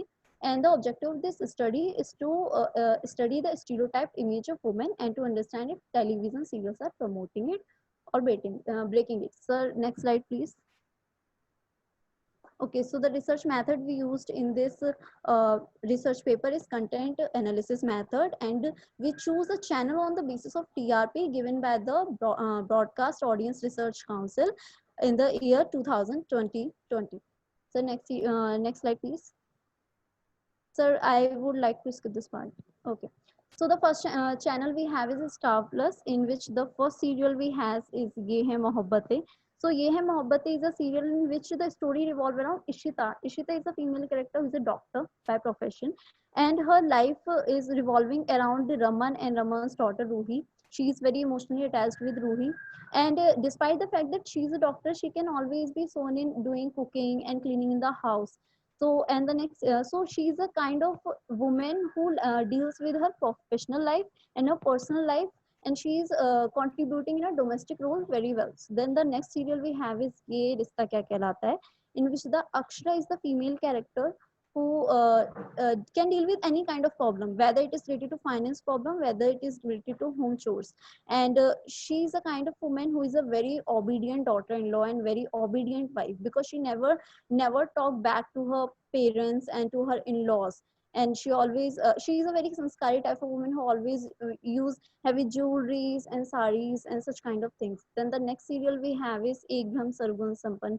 Then the this serial is a thriller kind of show, in which the Janvi, who is the female character, can do anything she want to do. She is a kind of woman who can do anything she want to achieve, and she is a kind of woman who is living with the in-laws just to take the revenge. And but still she is a self-dependent woman who can do anything, but still she they fails to remove the stereotypical thinking in that show, is because they portray her in a role that she is an ideal woman-in-law, ideal daughter-in-law, because she always used to wear heavy jewelry, sari. She is busy in taking care of the family. The next channel we have is GTV. In the first serial we have Kumkum Bhagya. Kumkum Bhagya, in which Pragya is a teacher. She is a teacher before the wedding, but after the wedding she is just a housewife, and she is a very self-sacrificing, like she is loved by her in-laws a lot, because she always used to carry her dupatta with herself. She is a very sanskari kind of woman, and she is not loved by her husband. But still she doesn't complain to her in-laws about it, just because she's a very self-sacrificing. And the next serial in Kundli Bhagya, which is very similar to Kumkum Bhagya, Preeta, she is also has a trouble marriage, and she is a simply cultured woman who likes to deal with domestic workers roles very well. And in next serial, Piyal Bela, Pooja is the female character, who is also shown as working very well in house and dealing with the home chores. She is always shown as taking care of her husband and family. The next channel we have is the next slide, please. The next channel we have is Colors TV. In the first serial we have is Roop Mard Ka Naya Swaroop. So Roop Mard Ka Naya Swaroop is a kind of serial which is breaking the stereotypical thinking of the society. Like Roop, who is a male character, he like to do home chores, he like to do dancing, cleaning and washing, and that's why he is hated by his father, because his father thinks that this is not the work of males to deal with such kind of things. And then sir, hello, am I audible? Yes, you're audible. Okay, ma'am. So the next serial we have is Sasural Simar Ka, in which Dolly and Simar, two sisters who married to the Bhardwaj family, they can deal with any kind of situation. They can deal with any kind of crisis in a family, but still, and their husband loves them the most, but still their husband do not take the pain to work with themselves and help them. They always go to office and they are back and they are busy in they can see them from far by loving eyes, but they do not help them. And despite the fact that Troli and Simar are a very smart and intelligent women who can deal with any kind of situation, but they always shown as doing in domestic roles. Next serial we have is Kasam Tere Pyar Ki, in which the female character Tanu, she saved Rishi from every danger. She is loved by her in-laws because she is also a sanskari kind of woman who cooks very tasty food. She always carries the dupatta with herself. She is a very kind and very cultured woman. because they portray her in a role that she is a perfect daughter-in-law just because she is shown a very sanskari, kind of sanskari woman. So next slide, please. So the conclusion of the study is that women can shown as a very intelligent. They like sorry, ma'am. Actually, the above study reveals that women are shown in performing domestic roles, and from the study, it is also revealed that social issue came into the consideration of serial makers. But still, they fail to remove the stereotypical thinking of the society just because they portray women as an ideal daughter-in-law because they wore heavy jewelry, saris, and they saw a woman as doing a domestic task alone and tolerating everything behind the four wall. They reflect the situations like women education and other things, but still there are souls like Roop Mard Ka Naya Swaroop who are beginning the breaking of the negative attitude toward the society. So thank you, ma'am. That's all. Thank you. Thank you so much, Ria, for making this presentation. It was indeed a very relevant subject, and it is, no matter what, still very contemporary in these times. I'm sure that in future you would also do, take up more researches and maybe take this research also forward to its application parts. I will move to the next presenter for today. We have Soumya Bhaskar from the final year.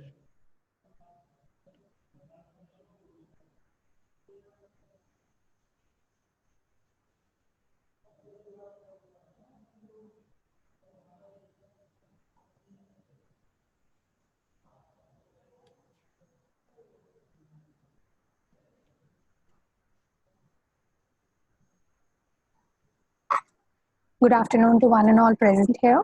So I presented my presentation on the topic community and role of mass media. Next slide, sir.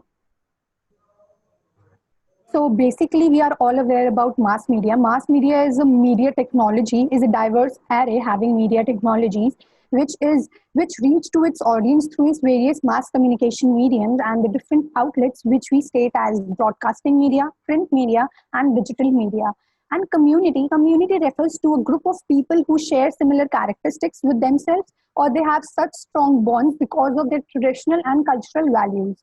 So when we say that role of mass media and community, we talk about that mass media transmits the social and the cultural values for the society sustainability, bridges the gap between different opinions and bring change, and also brings people together and leads in the advancement of the society. And when we talk about the objective, my objective of the study was to examine the role of mass media playing in contributing to the development of the communities, to show how various mass mediums, before we talked about, affects the community according to the ease of its use, and also to find out the areas which have the scope of improvement, further improvements according to the changing times. So next slide, please. The next one. Yeah, so the methodology I used was a survey I conducted amongst 150 people from Delhi and Noida, asking them questions including about the mediums they prefer according to their credibility and the mediums they think that easy to understand, and which medium they find more informative as well as entertaining. The next slide. So according to my research, the findings were that the participants found television to be a credible source because it provides us the information with visuals as well as audio. So it acts as a proof for the audience and also strengthens the beliefs about the things. And it was also found that the participants above 35, mostly the females who were housewives, are inclined more towards radio. Has certain channels or certain times at which the stories, calls from the dietitians, recipes by the chefs also presented. So they also help in providing them information and awareness about the big issues of the society. And participants also made it clear through the responses that newspapers sometimes are found difficult to read in a particular mood, as they are much interesting and as they are not much interesting as well as creative due to teenage, and because of which the teenagers lack interest in reading the newspapers. So next slide. And I also found that participants are more inclined towards the use of internet, as we all are in a digital age right now. And due to this pandemic, we have came across such a long path in digitalization. So it is completely said by the respondents that the use of internet is much more than the other mediums, as it is very much handy, as it can be used anywhere and anytime. It facilitates the people with images, videos, information sources, and increased credibility, and also provides knowledge with depth and few taps of tips. One get information about anything, anywhere. And the improvements we found that the respondents made it clear was required in television, when we say that social welfare slogans, awareness programs about the social importance such as sanitation, cleanliness, education are given much less attention as compared to politics, because television is followed in routine and can lead to better changes. So according to my research, social welfare things of social importance should be given much more importance. The previous slide. Yes.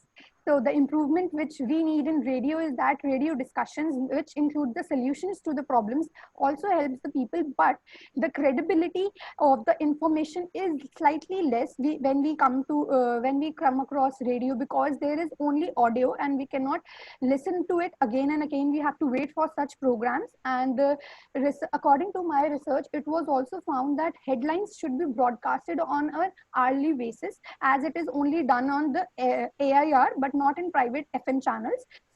Therefore, that they should present the headlines broadcasted should be done on hourly basis. And the improvement needed in newspaper was that it should be drafted in more creative and interesting manner with more colors and images, because it is slightly boring for such youth and for today's time, because people are not in that mood to sit quietly and go through the newspaper of just black and white color. The next slide.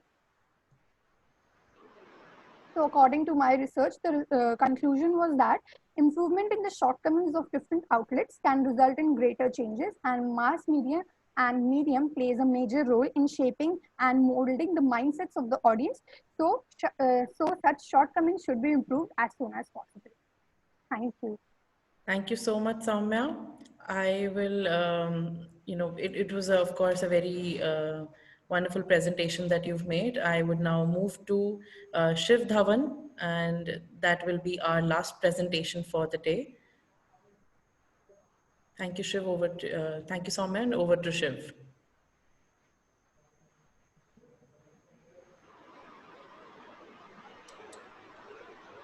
I'm audible? Yes. Firstly, good evening to everyone. Being the last presenter on the list obviously has its own disadvantages. This thing went from 66 participants to 36 participants real quick. And due to the shortage of time on mine, I won't really present my full paper. I'll just share my experience and just tell you how I wrote my research. Everyone delivered a wonderful movie, and I'm just a disappointing trailer at the end. So everyone had those lavish PPT presentations which they explain. I won't really do that. I'll just tell you how I got this idea, how the idea originated, how the idea of this research originated. So while ICANN was scheduled in March, a couple of months ago, I was just playing cricket with some of my friends, and we were discussing about these news channels and how these shows are coming on for TRP, how Sudhir Chaudhary is presenting daily news and analysis, what Arnab is doing on his channel. We were just debating on that, and I thought everyone had a very different opinion. Somebody believed that DN is the best primetime show. Somebody was taking the side of Ravish Kumar. Somebody was naming another media person. So I thought that this is something I can explore. That is why I moved to this study, Paid News and Propaganda in Digital Media Service study. And firstly, I would like to tell you that the headline, the title of this is a little misleading, which I did agree to while I presented in ICANN. Due to the lack of time back then, I could not take up those points which I had to. So this study was really just the watching patterns, which channels are people watching. And Pramod sir, if you can just move up 2 slides.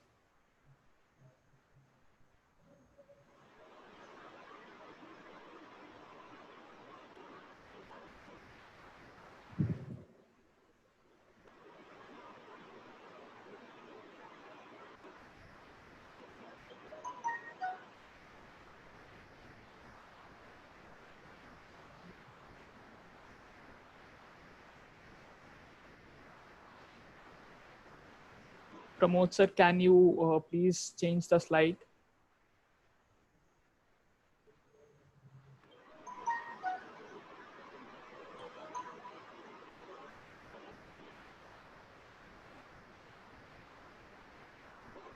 Maybe we are facing some sort of technical difficulty. Okay, no issues. I'll just do it at my end. So my objectives were to find out the most preferred news channel among the youth, to analyze the determining factor in channel selection amongst the viewers, and to identify the percentage of youth who can identify fake news and paid news, the difference in this. So basically this was what my research was about. And the conclusion I had, I'll just quickly share the conclusion with you all. So there was this inclination towards news channels like Aaj Tak, NDTV India, Republic India, and Zee News. So this was really surprising for me, because the survey study I did, it was mainly the survey study I did, the subjects I had, they were people who were aspiring journalists. They were people who were doing bachelor's in journalism or master's in journalism, or people who had graduated in this field. So the choice and selection of channels was really surprising to me. And I'd like to quickly conclude because we are short of time. Yeah, so the positive point in this was that the majority of the viewers select their preferred news channel on the basis of content rather than presentation or choice of anchor. Also, it's very contradictory when people select Zee News or Republic India. Another positive aspect of the research was the number of people who cross-check the facts after watching a certain fact or figure on news channels. Although the matter of fact or matter of concern was that people use very different websites on the internet to share the facts and to cross-check the facts. And the majority of people believe that Zee News and NDTV India are two of the most reliable and credible shows, credible primetime shows which are currently going on news channels. And so that's about it. And I believe this research, it could have been a lot more better had I had a little more time. Just to tell you, I wrote this research in about 2 hours, 45 minutes on the last day. And the survey just took place about 24 hours before that. So I think I'm not really into research. I have done about 65, 70 interviews of different sports persons, and I have a separate research team for that. So I'm not really into research. But having said that, probably I will, next year, I will come up with a better research, maybe something on the lines of OTT and content. So that was it. And also sharing my experience. Firstly, a lot of gratitude towards DME for providing me with this opportunity to write this research paper. Thank you to Dr. Amrish Saxena. Thank you to Bala ma'am. And a big thank you to Shefali ma'am, who helped me, who was available 24/7 while I was writing this research paper. So thank you so much. Thank you, Shiv. You have already answered the question that I was about to ask you about your experience. So yes, there is a paucity of time when we have to, make some cuts in some places, but I'm sure your paper was worth its time. And now to come to the conclusion of this program from my end, I would like to extend my heartfelt congratulations to all the student researchers. Your presentations are testimonies of your hard work and your passion for research. We all hope that you continue to pursue media research and continue your pursuit of knowledge. As Duncan MacDonald correctly said, the common facts of today are the products of yesterday's research. So today, whatever you're going to find out for us tomorrow, that's going to become common knowledge tomorrow. That would become the part of our curriculum. And I now hand over this virtual dais to Mr. Pramod Kumar Pandey to tell you about the achievements and future plans of our research cell. Thank you. Thank you very much, Sukriti ma'am.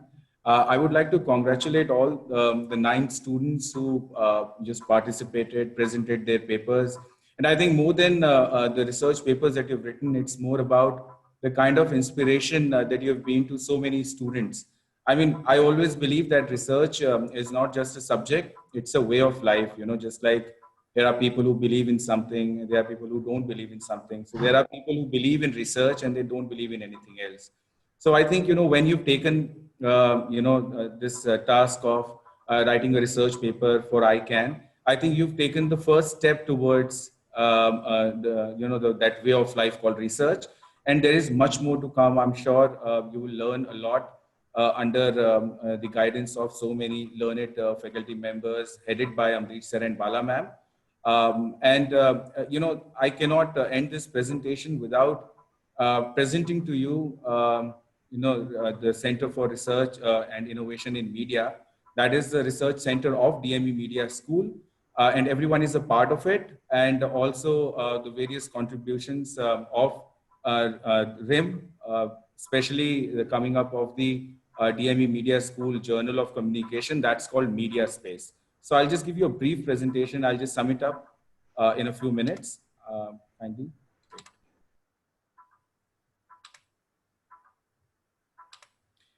This is the Research and Innovation in Media. That's a media research center in DME. DME has around 9 research centers that are functional in the 3 departments. And for Media School, the only research center we have is Research and Innovation in Media, and we call it RIM.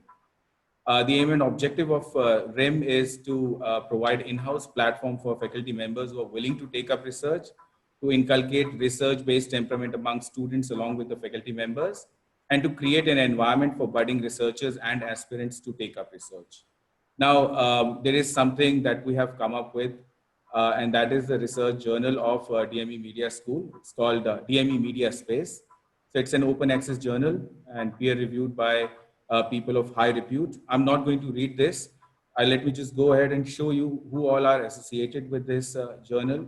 It's a journal having, association with, top media educators in India and outside India. This is how the DME Media Space looks like. We also have a website called DMEJC at dme.ac.in. You can go through the website and you can get the relevant details. Let me tell you about the advisory board of DME Media Space. The advisory board consists of Professor R. Sridhar, who is an emeritus professor at APJ Satya University, Gurgaon, and he's a big name, very renowned media academician. And then we have Professor Devesh Kishore, Professor Emeritus, MC National University of Journalism, Bhopal. That's Makhanlal Chaturvedi National University of Journalism, and he has been the former director at IIMC. These 2 people are the stalwarts when it comes to the field of media education. But also we have the editorial board that comprises of equally prominent names who are very active these days. We have Professor Ujjwal K. Chaudhary, who is the Pro Vice Chancellor and Dean at School of Media, Communication and Fashion, Adamas University, Kolkata, who has also been former director at Symbiosis Pune, Dean Pearl Institute, and former Dean Amity University, Mumbai. Then we have Professor K.G. Suresh, again a very big name, Dean School of Modern Media, University of Petroleum and Energy Studies, UPS, Dehradun. He was a former Director General of Indian Institute of Mass Communication. Then we have Professor Meera Desai, who is Head Department of Extension at Women's University, Mumbai. Then we have Dr. Jatin Srivastav, Director of IIJ, that is Institute of International Journalism, and Associate Professor, E.W. Scripps School of Journalism, Ohio University, that's United States of America. Then we have Dr. Vikrant Kishore, who is the Course Director, Film, Television and Animation, School of Communications, Creative Arts Faculty and Arts and Education, Deakin University, Melbourne, Australia. Then we have Professor Uma Shankar Pandey, who is the Head Department of Journalism and Mass Communication, Surendranath College for Women, Kolkata, who is also an IMCR Ambassador and Editorial Director, Media Watch. For Media Watch, it's a Scopus Indexed UGC listed journal. It comes under the A category journals. Then we have Dr. Ankuran Datta, who is Head Department of Communication and Journalism at Gauhati University. And we also have an editorial board that comprises of the internal people. And we have Chief Editor, none other than our own Dr. Professor Amrish Saxena, who is also the Dean of DME Media School. We have the editor, Professor Dr. Sushmita Bala, who is the HOD of DME Media School. And as the executive editors, we have Krishna Pandey ma'am. I'm part of it. And then Manmeet ma'am is also part of it. For any queries, you can always contact dmejc@dme.ac.in or researchcell@dme.ac.in, or you can visit us personally. Thank you. With this, I would also like to invite 2 pillars of the Centers for Research and Innovation in Media, Ms. Manmeet Kaur and Ms. Krishna Pandey to say a few words to address this gathering. And I would like Manmeet ma'am to share her experience first, and then we'll move to Krishna ma'am. Thank you, Pramod sir. Thank you so much, and congratulations to all the students who have presented the presentations, and they have also participated in ICANN 3. I would also like to share one thing that the previous batches, that is the 2016 batch, we have 3 students who had participated in the second edition of ICANN, that is which was held in November 2018. And the topic for ICANN 2 was the Indian cinema and alternate networks. And I would also like to add something here, that various students from the Department of Journalism, that is DME Media School, they are regularly participated in various research related activities. One student from 2017 batch, that is Kushagrata Thakur, she has written a very fine research paper, and she has presented her presentation in international conference which was held in March 2020, and her research paper was published in one of the UGC Care journals. So I think as the part of academic institution, or as the part of academic deliberations, research activity should be conducted for the students from time to time, because it is very helpful to widen up their horizons, and they come to know regarding the various ideologies and perspectives which are prevailing in the society. And similarly, we as the part of Research and Innovation Center at DME Media School, which is the part of research cell at the central level of Delhi Metropolitan Education, we are conducting various workshops, various international conferences, various FTPs, both for faculty members and students, so that they can have this habit of conducting the research, because research is very helpful in gaining knowledge, in attaining knowledge, in getting information from time to time. So I think students, they should take up the research projects either as an independent project or with the help of their faculty members, or they can take up the research projects along with their faculty members, so that they can the different perspective of the world, this different perspective of their surroundings. So with this, I thank you each and everyone who are the part of this research day activity. And now I request Ms. Krishna Pandey ma'am to kindly share a few words with us. Thank you, Manmeet ma'am. Thank you very much, Pramod sir, for organizing such an interesting and insightful event. Papers presented by students were really interesting, and there was such a wide spectrum of information that was collected through these research papers. The only thing that I would like to say is the quest for knowledge and to search for the unknown and the infinite makes one a researcher. Knowingly or unknowingly, research is engraved in our day-to-day activities of life.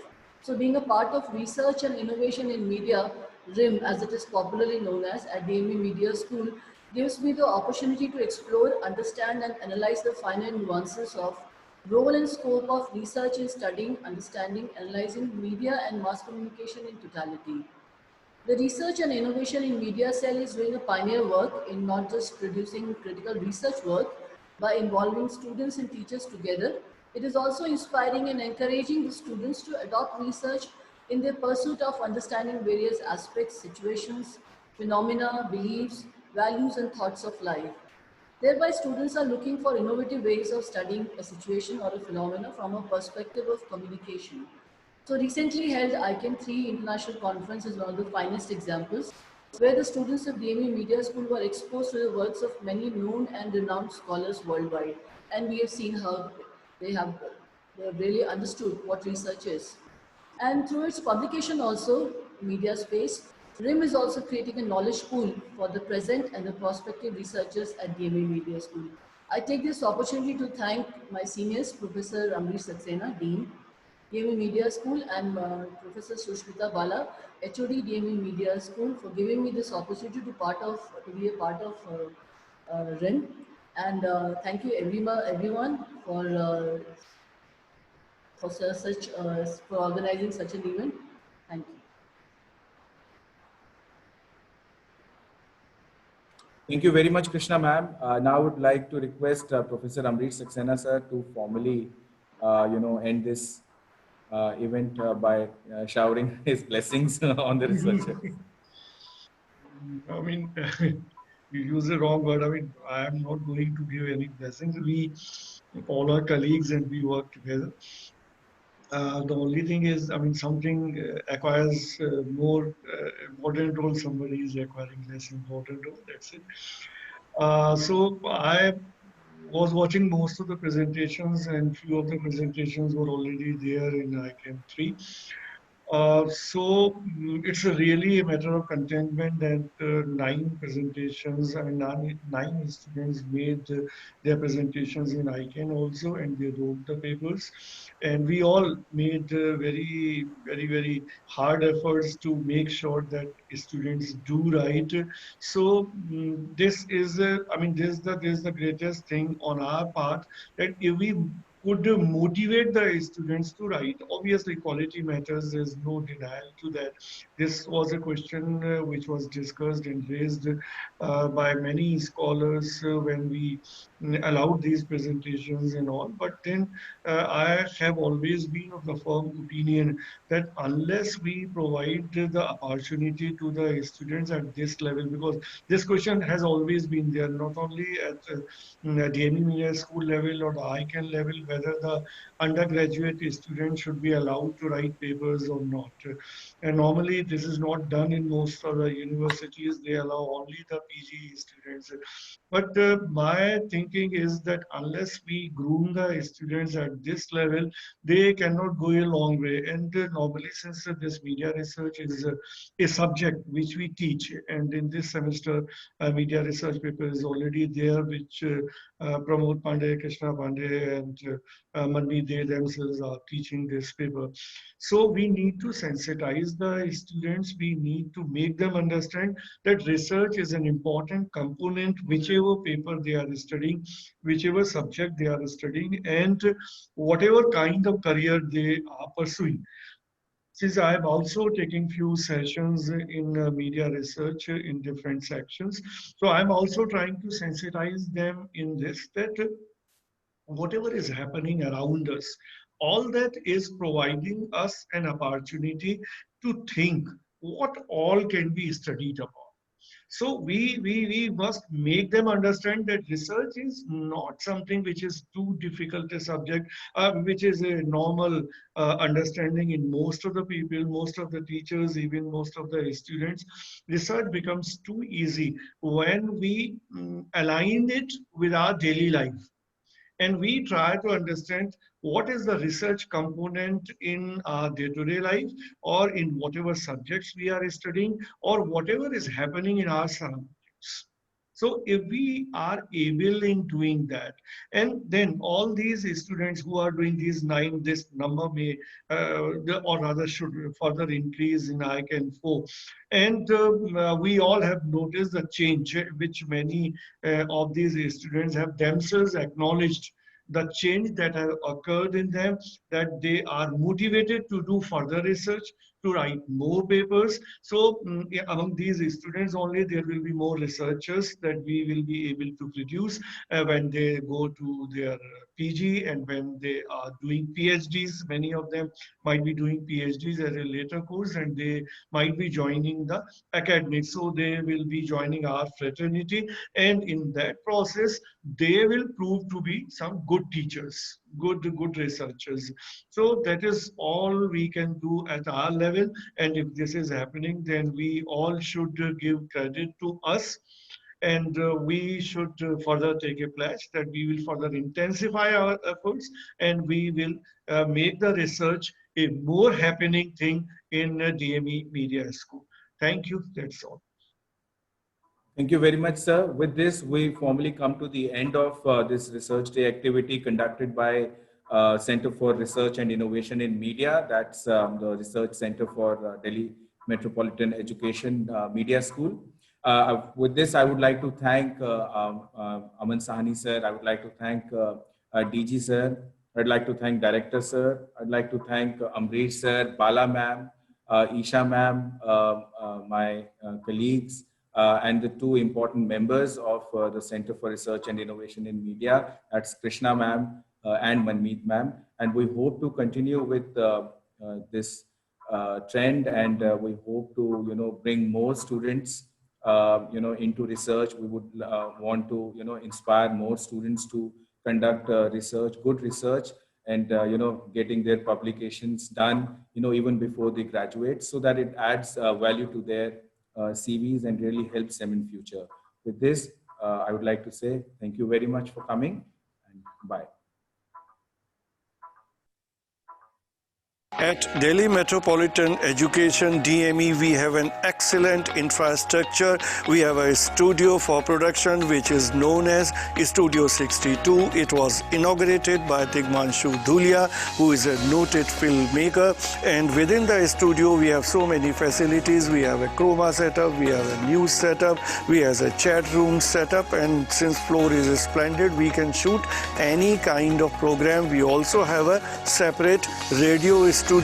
And we have also organized Mega Film Festival SIFI and International Conference ICANN, and received lots of films and received lots of paper in that conference. For a college, the software is very important. In my college, the software comprises of three things. First is the teaching, second is the research, and third is the mentoring. With the help of these three softwares, we train a student in such a manner that placement is just a byproduct. One of the essential features of law school at DME is its well-equipped moot court. Since its inception, DME has organized several moot court competitions and workshops just to enhance the mooting skills, which have been conducted under the distinguished guidance of various luminaries from bench, bar, and academics. Judicial Training Academy is the most shining feature of Delhi Metropolitan Education, Noida. We have a huge library to help out our students with more than 15,000 books, including Halsbury's Laws of England. DME has a very robust library infrastructure that not only caters to the curriculum needs of the students and the teachers, but also provides a great academic ambience.